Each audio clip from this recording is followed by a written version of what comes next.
Nós estamos numa série chamada Gênesis, no princípio Cristo. Qual é o nosso único objetivo nessa série? É olhar para o primeiro livro da Palavra de Deus e notar como no primeiro livro da Palavra de Deus, Cristo já estava sendo plenamente revelado. Não como um assunto apenas a mais na Bíblia, mas como principal assunto e tema de todas as Escrituras. Nós temos visto desde o início dessa série que Cristo é o assunto das Escrituras e ponto.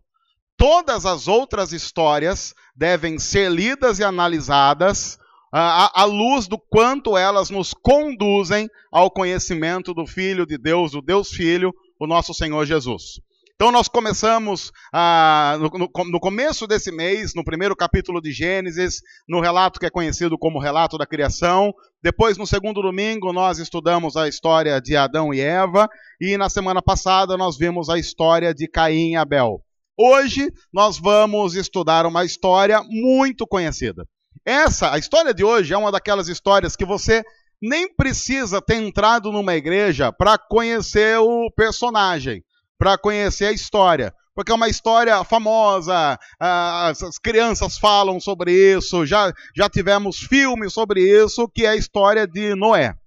E Noé é um cara interessante, porque dependendo da sua idade, você visualiza Noé de uma forma ou de outra. Se você é da turma dos 40 mais, como eu, você deve ter pensado no Noé velho, barbudo, barba bem branca, alguém bem idoso, construindo a arca, porque você assistiu aqueles filmes feitos, sei lá, na década de 40, 50 e por aí vai. Se você é mais jovem, a hora que eu falei Noé, você pensou no Russell Crowe, o ator lá do Gladiador, não é?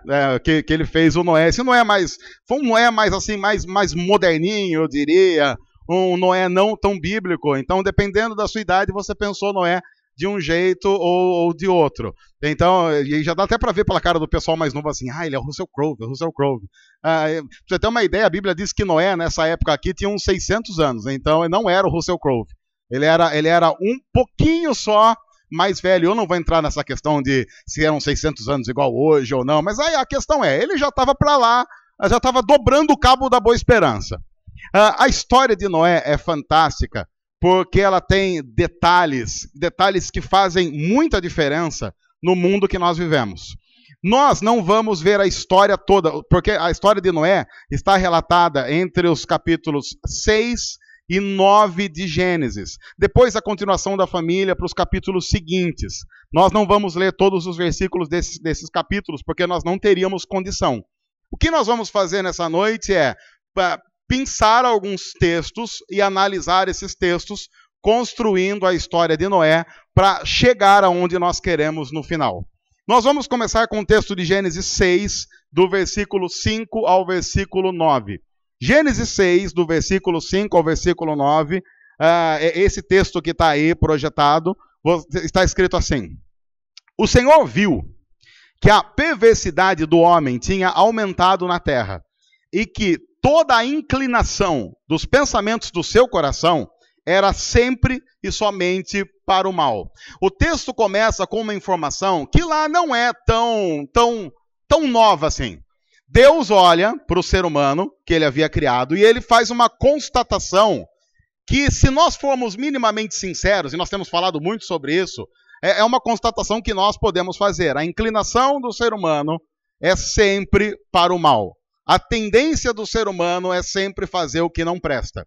De duas formas. Dizem, por exemplo, que cabeça vazia é a oficina do diabo. Tem uma banda, até uma banda aí da cidade, que tem até uma música sobre isso, chamada Cabeça Vazia, Oficina do Capeta. É uma banda aqui, caso você não conheça, deve até ter esse som aí. Se a pessoa pesquisar na internet, vai achar esse som de uma banda chamada Loucos do Sobrado. Alguns integrantes estão por aí. E aí é verdade, acontece assim. Cabeça vazia é a oficina do capeta. Mas cabeça cheia é cabeça que geralmente o capeta já encheu. Que ele já fabricou tanto que encheu aquela cabeça. Porque não importa se você tem cabeça cheia ou vazia. Aparentemente, a nossa inclinação, tendo cabeça cheia ou vazia, é sempre para fazer alguma coisa ruim. Nós temos falado muito sobre isso e nunca é demais relembrar. As pessoas aqui, eu estou olhando para vocês, e alguns eu conheço bem, outros nem tanto, mas eu arrisco dizer que se você é uma pessoa normal, você já quis matar alguém. Sendo uma pessoa normal, alguém você já quis matar. E você apenas não quis matar, você quis fazer isso com ares de crueldade. Matar de maneira lenta, gradativa. Talvez você diga assim, não, mas tá, eu nunca pensei em matar alguém, mas desejar, sei lá, desejar dor de estômago, eu já fiz isso algumas vezes. Quando nós olhamos para o espelho e estamos sozinhos, quem você vê? Você vê um cara muito bom, uma mulher muito boa, ou a sua percepção a respeito de você mesmo é tão real que você olha e diz, não presta. As piores pessoas que você geralmente vê quando se encontra com alguém que você não gosta ou quando você está consigo mesmo sozinho em casa. E isso para nós é tão forte que a gente chega em casa, e também já falamos isso várias vezes, a gente chega em casa, precisa ligar o rádio, precisa ligar a TV, precisa ligar alguma coisa que faça barulho externo para que nós deixemos de ouvir as vozes que estão aqui dentro. Porque às vezes as vozes que estão aqui dentro são extremamente assustadoras. Tanto é que o que amansa louco na cadeia é solitária. Você põe o cara na solitária com ele mesmo, ele faz qualquer coisa para ficar bom, porque ninguém aguenta ficar consigo mesmo por mais, sei lá, do que 2 minutos. Quem aqui, eu sei que é ruim fazer essa pergunta porque ela é constrangedora, mas eu vou dizer que eu faço isso. Quem aqui fala sozinho? Ok, eu falo sozinho. Você discute com você mesmo? E por que a gente discute com a gente mesmo? Porque mesmo falando sozinho, a gente fala besteira. A gente está sozinho, não tem ninguém com quem discutir, a gente fala e já discorda. Não, discordo, isso aí realmente não pode ser assim. E às vezes você está falando sozinho, está falando, de repente você para e fala, ai Deus, até desculpa aí, porque acho que o senhor está ouvindo aí. Às vezes a gente fala algumas coisas do tipo assim, você fala alguma coisa e alguém diz assim, nossa, imagina se Deus ouve isso. Então, ele ouve. E o pior é que Deus não ouve apenas as palavras proferidas. Deus ouve as palavras pensadas e não proferidas. Porque há um salmo na Bíblia que diz assim, a palavra nem me chegou à boca ainda e o Senhor já sabe tudo. Você maquinou a palavra no coração, ela já está no ouvido de Deus. Aí você falou, Deus já está dizendo, eu já sabia que ia sair isso. Você está conversando sozinho em casa, Deus já reuniu os anjos para ouvir. Você ia falar alguma besteira, Deus reuniu os anjos e falou assim, vem, junta aqui, pessoal, venham ver o que ele vai falar daqui 15 minutos. É tipo assim, você está no YouTube vendo um vídeo, aí você marca assim, nossa, aos 8 minutos e 43 acontece um negócio nesse vídeo, e aí você manda para todo mundo, você manda o vídeo para todo mundo e coloca lá assim, presta atenção no 8:43 para você ver o que acontece. Deus vai fazer uma coisa assim com a gente. Ele grava o nosso vídeo, daí ele joga para os anjos lá no céu, fala assim, vejam o minuto 3. É imperdível. Aí você vai chegar no céu, o anjo vai olhar para você e falar assim, eu vi o minuto 3. E você vai falar, que minuto? O minuto 3. Você é famoso aqui pelo minuto 3. Aí você vai morar na eternidade com Deus, todo mundo vai te chamar de minuto 3. Aí você vai lá, pega o vídeo, vê o minuto 3, você diz, meu Deus, não. Porque eu fiz isso. Quando nós olhamos para um texto desse, o Senhor viu a perversidade do homem, viu que a perversidade do homem tinha aumentado sobre a terra. Esse somos nós. Esse somos nós. É essa capacidade que nós temos. Aí você vê na internet o pessoal dizendo assim, não, o que nós precisamos é buscar a força que está dentro de nós, a energia que está dentro de nós, o que nós somos, o que nós podemos, o que nós conseguimos. E a resposta da Bíblia sempre vai sendo, não, não, não e não. Às vezes eu ouço algumas pessoas dizendo assim, então o que a gente faz? A gente vai para a igreja para aprender a ser uma pessoa melhor. Você não vai conseguir isso. O que você vai conseguir na igreja é a noção de como você não tem condições de ser uma pessoa melhor e por isso precisa de um Salvador que salve você, inclusive de você mesmo. Porque qual é o pior inimigo que você tem e de quem você precisa ser urgentemente salvo? Você. Porque não sei se você notou, todas as vezes que você pecou, você estava lá e fez a coisa acontecer. Você é seu inimigo. Então não adianta olhar para a pessoa que está ao lado e falar assim, cuidado com a sua vida. Você tem que olhar para a pessoa que está ao lado e falar assim, cuidado comigo, hein? Posso te matar. E se você está do lado do cônjuge, mais ainda. Então, a Bíblia diz, então o Senhor arrependeu-se de ter feito o homem sobre a terra. E isso cortou-lhe o coração. A palavra que é misericórdia, isso cortou. A palavra misericórdia, a origem da palavra misericórdia, tem a ver com isso, um coração que foi cortado por algum sentimento em relação a alguém ou alguma coisa. É aquela coisa de você sentir uma faca penetrando o seu coração e o cortando lá dentro. A palavra misericórdia tem a ver com isso. E em toda a Bíblia você tem relatos de Deus olhando para o ser humano e sendo extremamente misericordioso. Guarde essa expressão, porque no final da mensagem vai ficar muito claro como Deus demonstra a sua misericórdia de maneira extremamente graciosa na história de Noé. Então disse o Senhor, eu farei desaparecer da face da terra o homem que criei, os homens e também os animais grandes, pequenos e as aves do céu. Eu arrependo-me de havê-los feito. A Noé, porém, o Senhor mostrou benevolência. Essa é a história da família de Noé. Noé era um homem justo, íntegro entre o povo da sua época, pois ele andava com Deus. Essa é uma daquelas frases bíblicas de desconstrução de argumentos.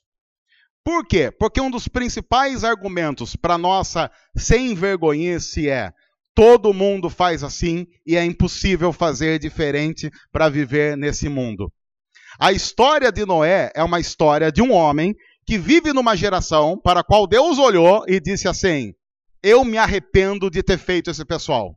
No entanto, Deus olha para Noé e resolve mostrar benevolência a Noé, porque Noé era diferente da geral da época.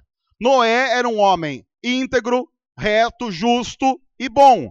E Deus então resolve agir através da vida de Noé. Quando você olha para a Bíblia, esse tema é muito recorrente. Você tem esse tema acontecendo na vida de José. José é um cara que aparece lá no fim de Gênesis. É a história de um cara que tinha tudo para se corromper e não se corrompeu.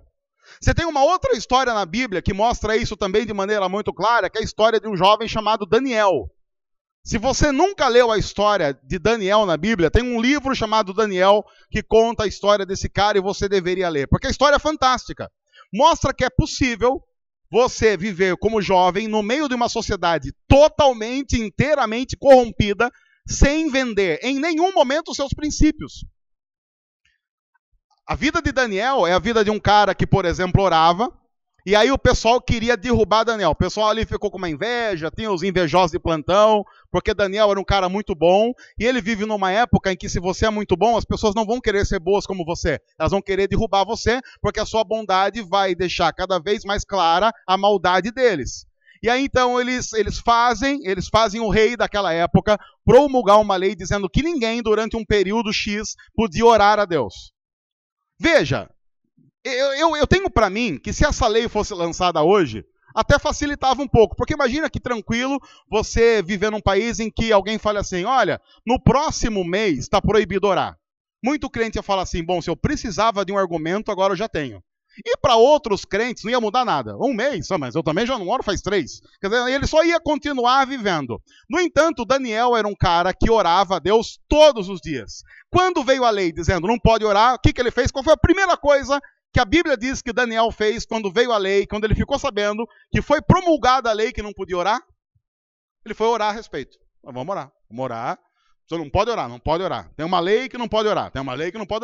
Então vamos orar. E ele foi lá orar. Aí o pessoal ficou sabendo, não deu outra. Ele foi lá condenado porque orou. E a condenação era a condenação a ser lançado numa cova de leões famintos. Era um pernoite na cova de leões famintos. Se você acha que isso não é angustiante e não traz tensão, vá para um zoológico amanhã ou no feriado, peça pro cara que cuida da jaula do leão abrir para você e falar para você passar o dia lá. Mas pede para ele não alimentar o leão. Você fica lá. Aí Daniel, mas imagina a tensão, ele entrando ali, Aí o que Daniel fez? Daniel fez o que tem que fazer, ele entrou na humildade. Ele pôs a mão para trás, baixou a cabeça, falou, com licença, senhor Leão, dá licença aí, com licença, estamos entrando na humildade aí. Ele, para dar até uma garantida, estava entrando na jaula, ele já falou, e vai Corinthians. Ele já foi entrando no clima ali, ele foi gerando aquele clima para estar em casa, mão para trás, licença.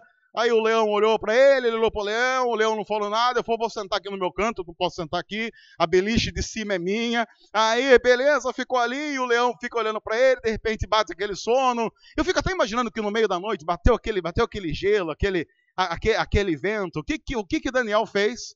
Ele pegou, puxou o leão para cima dele, pegou a juba, jogou e ficou lá. Aí o leão deu aquela rosnada. É rosnada que fala de... Como é que é? Foi o que eu falei. Talvez até tenha saído errado, o áudio não... Mas é isso aí que foi. Foi o leão que fez isso aí também. O leão pode fazer o que ele quiser. Se ele quiser miar, ele mia. O leão não comeu o cara que era para comer, ele pode miar. Ué, a mula não falou? Se a mula falou na Bíblia, o leão pode miar e vocês não me atrapalhem. Então, continuando. Aí, essas histórias mostram que essa desculpa que a gente dá, de que não dá para viver uma vida correta, porque nós estamos inseridos num mundo corrupto, cai. Esse argumento não cola diante de Deus. Você pode ter todos os motivos para não agir de maneira correta. Você nunca terá os motivos bíblicos para fazer isso. Você pode ter 10 motivos para não fazer o que é correto. Nenhum desses motivos será referendado pela Bíblia. E aí, claro, você vai ter que fazer a opção de seguir os motivos que a sociedade diz que você tem ou seguir aqueles que a Bíblia diz que você não tem. Acaba sendo sempre uma opção de viver para Deus ou não viver para Deus. No entanto, ao mesmo tempo, você tem que lembrar que quando você faz a opção de viver para Deus, isso traz uma série de complicações. Por quê? Porque Noé estava lá de boa, Deus resolve fazer uma coisa e quem ele escolhe? Escolhe Noé. Escolhe Noé porque ele é um cara diferente dos outros. Há dois grandes perigos que você corre ao ser alguém diferente da média aos olhos de Deus. Deus querer usar você. E o segundo é Deus querer usar você. O que falta talvez para nós sejam duas coisas. A noção de quem nós somos, porque muitos cristãos não vivem a vida cristã porque simplesmente não caiu a ficha do que o cristianismo é. Porque se o cristianismo é o que a Bíblia diz que o cristianismo é, então o cristianismo é a coisa mais importante da história. E viver para Cristo é a melhor e maior coisa que qualquer ser humano pode fazer. E não tem a ver com algo que nós fazemos no domingo à noite. Tem a ver com algo que toma conta da nossa agenda 24 horas por dia, 7 dias a semana. E em segundo lugar, o que falta é coragem. Porque no fundo a gente sabe que se a gente diz para Deus, Deus usa a minha vida, o que é que Deus vai fazer? Ele vai usar. Se a gente ora e diz, Deus, me ensina a amar, provavelmente o que ele vai dar para você? Um monte de gente odiosa para ensinar você a amar. E isso é muito complicado no cristianismo. Você ora, Deus me ensina a amar, ele te dá inimigos. Porque a maior demonstração de amor cristão não está em amar alguém amável, está em amar alguém odioso. Você diz para Deus, Deus me ensina a perdoar. E o que ele vai dar para você? Um monte de gente para pisar no seu pé. Quando nós tomamos conta disso, eu tenho certeza, a gente começa a ter temor para orar por algumas coisas. Quando nós começamos a ter noção das coisas, nós começamos a ter medo de fazer, por exemplo, a oração do Pai Nosso. Porque a oração do Pai Nosso tem ali alguns ingredientes completamente estranhos. Quer ver só? A Bíblia diz, Jesus vai ensinar os seus discípulos a orar, e ele ensina os discípulos a orar dizendo, quando vocês orarem, orem assim, Pai Nosso que estás nos céus, santificado seja o teu nome. Venha ao teu reino, e aí já vem a primeira frase ruim. Seja feita a tua vontade, assim na terra como no céu. A gente não nota que está orando isso.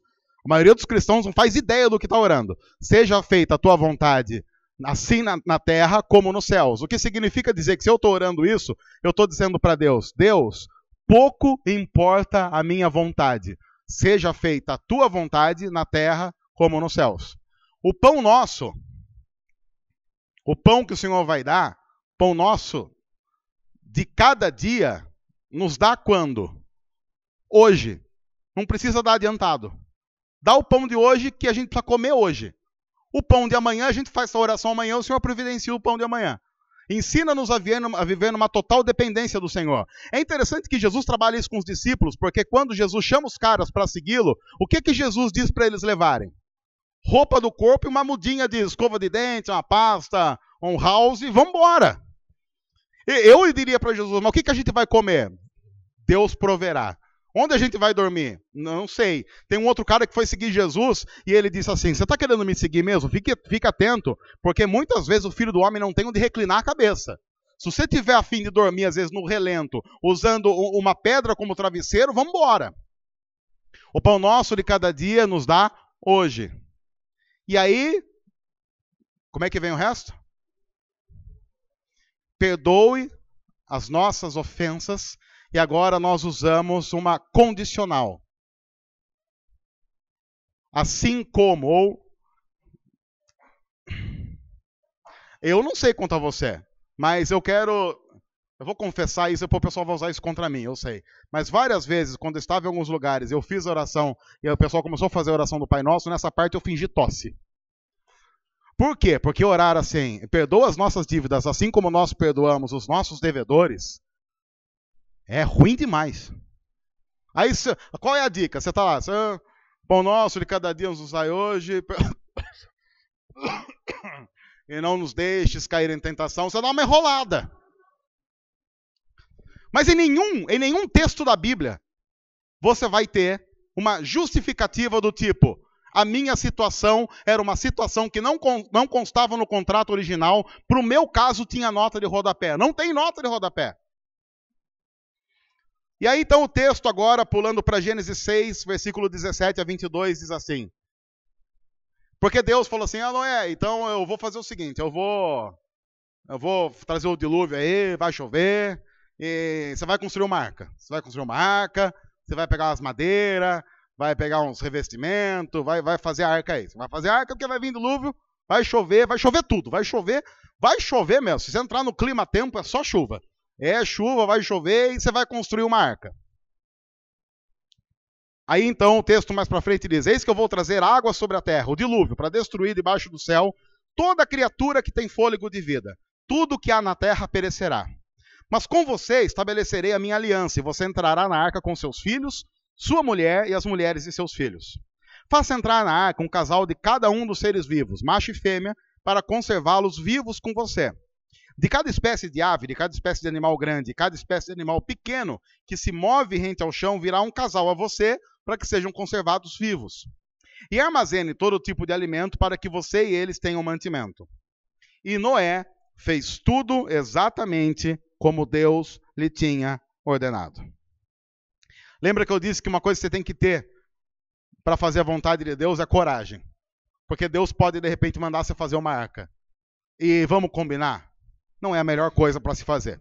Alguns estudiosos dizem que o local onde Noé vive está a mais ou menos 100 quilômetros de um local com água navegável.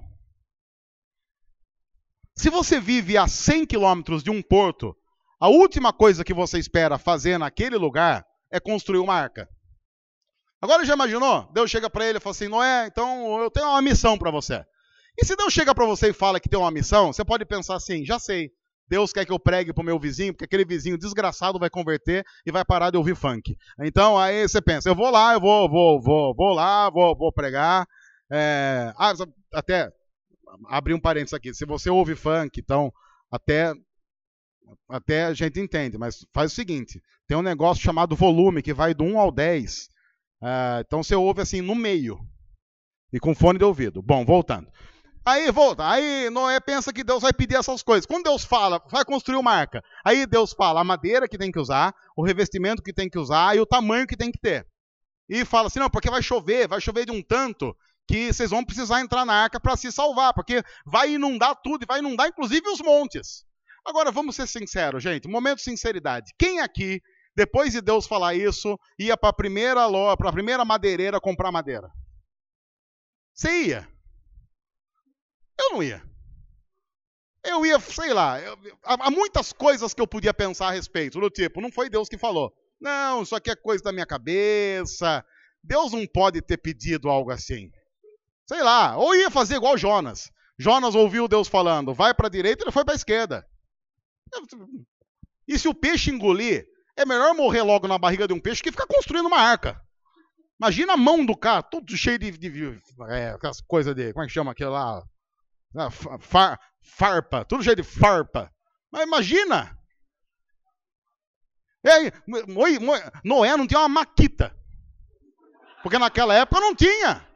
Não tinha como chegar e falar assim, quero aqui comprar aqui os negócios aí. Eu não sei nem qual eram as ferramentas que tinha. Imagina, ele chega lá na mercearia de Josafá. Na mercearia de Josafá.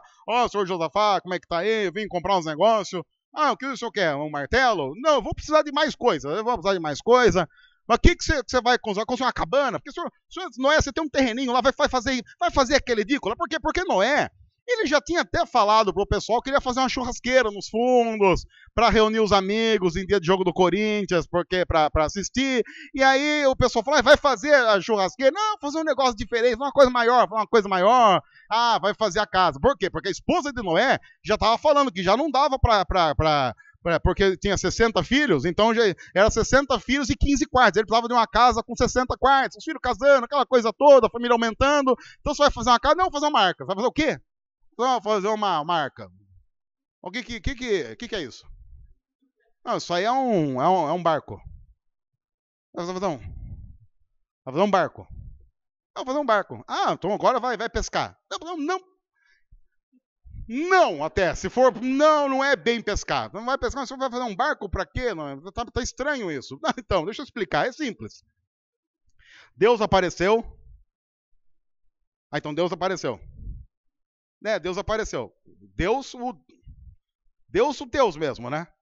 Não, Deus o Deus mesmo. Deus apareceu para você, que não tinha nada para fazer, resolveu falar com você, né? Então, até assustei. Mas foi o que aconteceu. Então. Aí o cara já tá pensando, Noé parou de tomar o remédio. Esse menino, essa bipolaridade dele tá ruim, já tá aí complicado. Aí ele parou de tomar o remédio. Você tá tomando remédio? Não, tô tomando remédio, mas vi Deus. Quer dizer, você viu Deus tomando remédio. É melhor remarcar uma consulta, fazer uma terapia 3 vezes na semana, de 6 horas cada uma. O que Deus poderia pedir para você que você diria assim? De jeito nenhum. E que fosse, talvez, no nível de construir uma arca. A arca tinha mais ou menos uns 120 metros de comprimento e uns 60 de largura.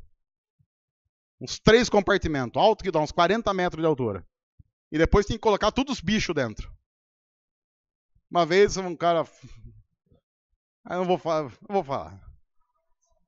O pessoal falando assim, o pessoal que quer desmentir a Bíblia, falando assim, não, mas não cabia todos os bichos dentro da Bíblia, da arca. Porque, por exemplo, não cabia baleia.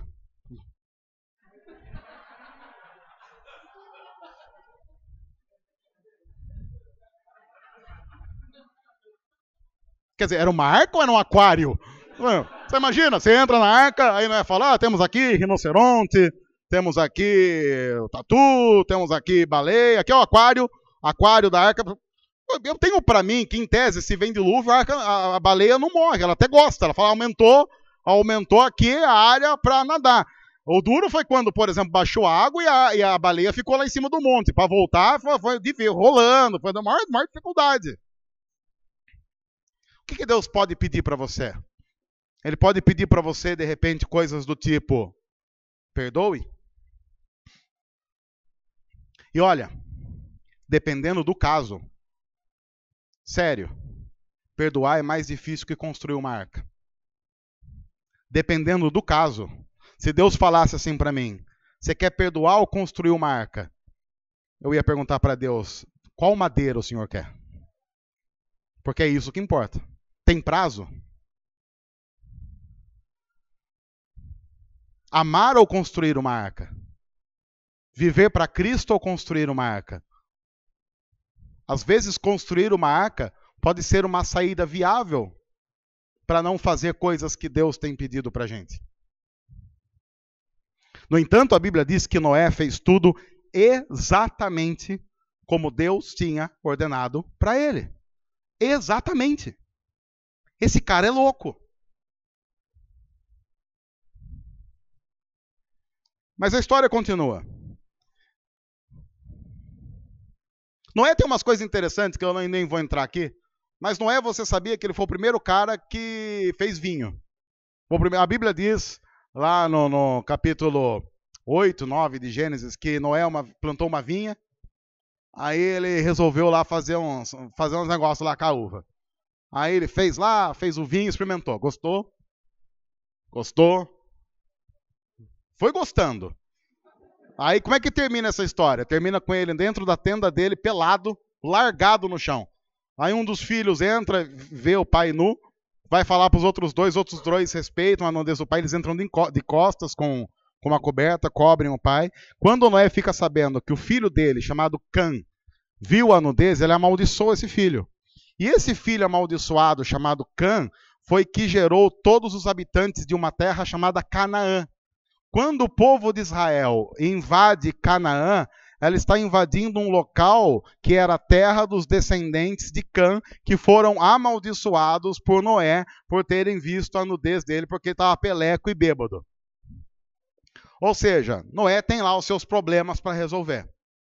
No entanto, vem a chuva, cai o dilúvio, 40 dias e 40 noites de chuva torrencial, toda a terra é coberta pela água, aí depois acaba a chuva, a água começa a baixar, até que a arca para no monte chamado Ararat, e Noé desce da arca, sai da arca com a sua família para repovoar a terra.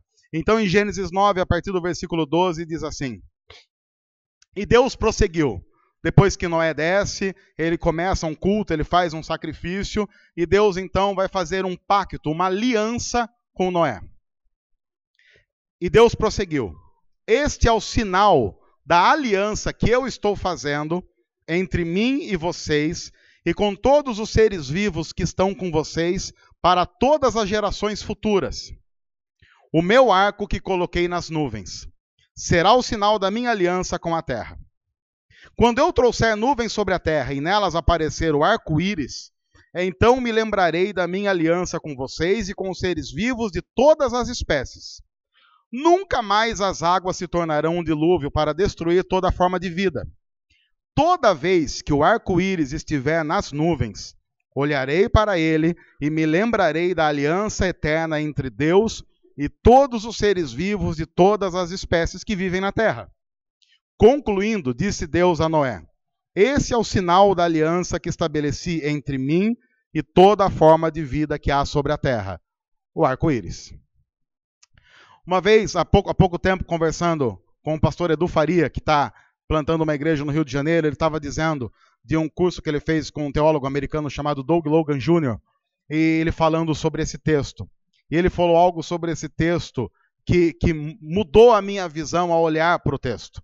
Por quê? Porque nós fomos ensinados assim: quando você olhar o arco-íris, você vai lembrar que Deus prometeu que nunca mais destruiria a terra com um dilúvio. Ok, mas e o resto? Porque não vai destruir com dilúvio, mas pode destruir então com fogo? Pode destruir então com raios? Pode destruir, sei lá, com chuva de morcegos e escorpiões voadores com asas, tipo algum filme? No entanto, você tem que lembrar que na época em que o texto é escrito, o arco tem uma visão e uma figura. Essa coisa do arco, o U invertido, ele tem uma forma que lembra uma outra coisa. Quantos aqui brincaram na infância de arco e flecha? Quantos aqui brincaram na infância de arco e flecha? Hoje os arcos e flechas são mais estilizados. Mas como que era o nosso arco e flecha? Pegava lá 2 varetas, dobrava uma, colocava um barbante, fazia uma outra vareta de flecha, e o que acontecia? Não acontecia nada, porque aquilo virava uma porcaria, mas você brincava de arco e flecha. Qual é a forma que o arco tem? ele tem aquela forma de um U. Quando Deus diz, sempre que você olhar para o arco-íris, lembre-se da aliança que eu tenho com você, a ideia do texto, segundo esse teólogo, que faz muito sentido, é a seguinte: Deus estava dizendo para Noé, eu até agora estava empunhando o meu arco e a minha flecha contra vocês. Por isso em que, inclusive, eu decidi destruir o ser humano. Mas eu estou olhando para vocês e estou notando que isso simplesmente não adianta, não funciona. Então o que eu vou fazer nesse momento? Eu vou pegar o meu arco e vou pendurar na parede. Então a forma do arco-íris é a forma de um arco, do arco e flecha, pendurado pelo guerreiro na parede, dizendo, eu não vou mais mirar a minha flecha contra vocês. O meu arco está pendurado na parede. E lembrem-se, sempre que vocês olharem para o arco-íris, lembrem-se, Deus não está mais com uma arma na mão apontada em direção a vocês. No entanto, a história diz que houve uma vez que Deus resolveu tirar o arco da parede. A Bíblia diz que em um determinado momento da história, Deus tira aquele arco da parede, ele pega uma flecha da sua ira e usa de novo, mesmo depois do arco-íris entrar na história, que foi quando Deus mirou a flecha da ira dele contra Cristo na cruz. Deus havia pendurado o arco e dito para nós, seres humanos, eu não vou mais lutar contra vocês. Eu não vou mais lançar a minha arma contra vocês. Mas eu farei isso contra o meu filho, Cristo Jesus, na cruz. Para que eu não tenha mais que feri-los, eu vou ferir no lugar de vocês o Deus Filho. A história de Noé e a história do arco-íris não é a história de um homem fazendo bem, porque Noé não tem a capacidade de salvar ninguém a não ser a sua própria família. E Noé, salvando a sua própria família, salva a si mesmo. Aí, muito tempo depois, vem Cristo, que não salva a si mesmo. Cristo é o cara que não entra na arca para se salvar. Ele nos coloca na arca e morre em nosso lugar fora dela. Assim, nós cristãos, quando olhamos para o arco-íris, nós não vemos um arco-íris. O arco-íris para nós é um símbolo que diz, a cruz ainda virá. E esse arco seria tirado da parede do guerreiro que é Deus contra Cristo Jesus. É por isso que na carta que João escreve, a primeira carta de João, lá no fim da Bíblia, diz que Cristo é o nosso Paráclitos. A ideia é de advogado e para-raio. A ideia é, Deus estava lançando o raio da ira dele sobre nós, e Cristo entrou na frente e recebeu em nosso lugar esse raio. A história de Noé não é a história de um homem vencendo um dilúvio. É a história de um homem que obedeceu à voz de Deus e demonstrou que mesmo quando nós fazemos isso, nós ainda não temos condição de nos salvar se Deus estivesse em luta contra nós. E é por isso que nós precisamos de um Salvador. É por isso que nós louvamos a Cristo Jesus, porque Ele topou ser aquele que receberia a flecha da ira de Deus no meu e no seu lugar, por causa do nosso pecado. Lembram o que falavam para Jesus quando ele estava crucificado? Desce daí. Se você é mesmo Deus, você pode se libertar. E a grande questão é, sim, ele podia, mas ele não quis. Agora imagine você diante de Deus, e Deus tirando o arco da parede e preparando uma flecha, e você sabendo que aquela flecha vai vir contra você. Porque uma coisa é você estar diante de um igual a você e dizer, bom, eu vou lutar. Outra coisa é você estar diante de Deus e saber, não tem o que fazer.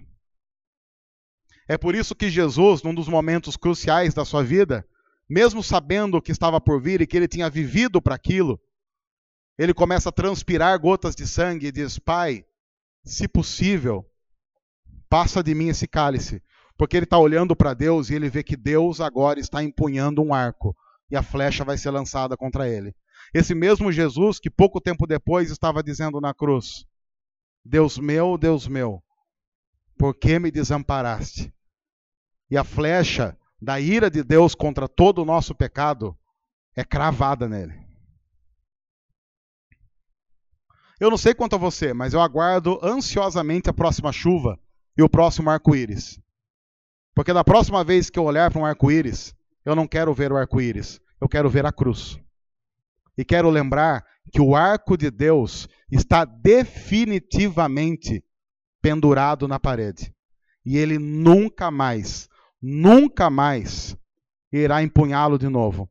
Porque ele já fez isso de maneira definitiva em Jesus. Quando nós olharmos para o arco-íris, não significa que não vem dilúvio mais sobre a terra. Significa que não vem mais maldição sobre a nossa vida. Porque Cristo se tornou maldição em nosso lugar. Porque a história de Noé mostra que a arca salva a família de Noé, mas não resolve os problemas que os seres humanos têm com Deus. Noé, mesmo sendo um cara bom, não tem condições de salvar alguém. Noé é um cara cheio de falhas. E a história de Noé diz: a guerra vai cessar por um tempo, até que o arco seja novamente retirado da parede e lançado sobre Cristo. Por que a gente hoje tem paz com Deus? Porque a gente olha para o arco-íris e sabe que hoje não é só o arco-íris que nós vemos. Nós vemos a cruz. E a Bíblia diz que na cruz, o muro de inimizade entre nós e Deus foi derrubado de maneira definitiva. Deus nos ama incondicionalmente.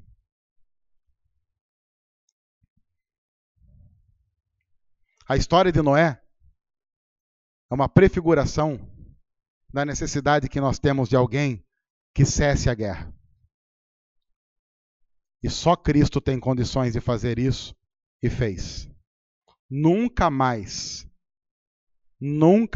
Deus olhará para nós e terá o desejo de nos destruir. Porque a Bíblia diz que hoje Deus olha para nós e vê na igreja a imagem de Cristo Jesus, o seu Filho amado, em quem Deus tem todo o prazer. A garantia de não sermos destruídos e consumidos é Cristo, e por isso nós vivemos para Ele. Que o Senhor nos ajude, que o amor do Senhor nos constranja, e que a próxima chuva e o próximo arco-íris nos faça lembrar não do dilúvio, a não ser se for o dilúvio de pecados sendo lançados sobre Cristo na cruz. E isso nunca mais irá acontecer, porque Jesus pagou o preço dos nossos pecados de uma vez por todas. Louvado seja o nome do Senhor. Senhor, obrigado por tua palavra e obrigado por Cristo.